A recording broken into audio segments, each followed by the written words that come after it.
You know it's summer when the sand sculptures return to Yarmouth. So my name's Sean Fitzpatrick. I work for Fitzy Snowman Sculpting, and I'm here at the Yarmouth Visitor Center creating the first of the sand sculptures for the Sand Sculpture Trail. This is 15 tons and I'm almost done. The Sand Sculpture Trail, we're very excited. It's the first year that the Yarmouth Chamber of Commerce will be overseeing this initiative, and we're really excited about that. We think this is a huge draw for Yarmouth. People come from all over looking for our map and the trail every year. Master sculptor Sean Fitzpatrick is the creative genius behind the trail. We got a chance to learn how they're made. So people always ask me, what is this? Is it just sand? It is sand. It's not beach sand though. It's the type of sand that you would use if you were to go to a construction yard and you wanted to do some brickwork, except it's a lot finer. If I were to compare this to something, I would say it's almost like powdered sugar. It's super, super fine, but the grains of sand are all square.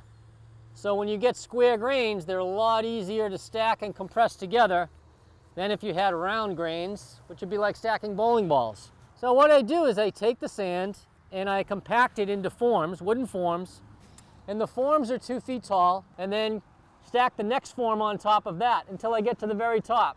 Once all the sand is compacted, then we take the form off, start carving, and we can stand on the forms as we're working, so that we don't need ladders or scaffolding or anything. And then when that's done, we take the next form down, and here we are, all the forms are off. Everything has been carved, the back is all carved, and as soon as it's done, I'll spray it with a light solution of Elmer's glue and water. And what that does, much like the paint on your walls, is it protects it, but it's not structural in any way. So the structure itself is held together by just sand and water, and it's just a matter of compacting it, and then it's a matter of just relying on physics, because sand wants to stick anyway. The next delivery of sand will be coming the second week of June, and we're actually getting 90 ton of sand delivered, which will do the next 30 sculptures in town. We'll be printing 20,000 maps this year for people to pick up. They'll be able to get them at their hotels or their restaurants. So all of the businesses that will have their sculpture, they'll actually have the maps as well, so people can get one and move along to the next sculpture. In the past, we have done a larger sculpture at the Bass River or Smuggler's Beach.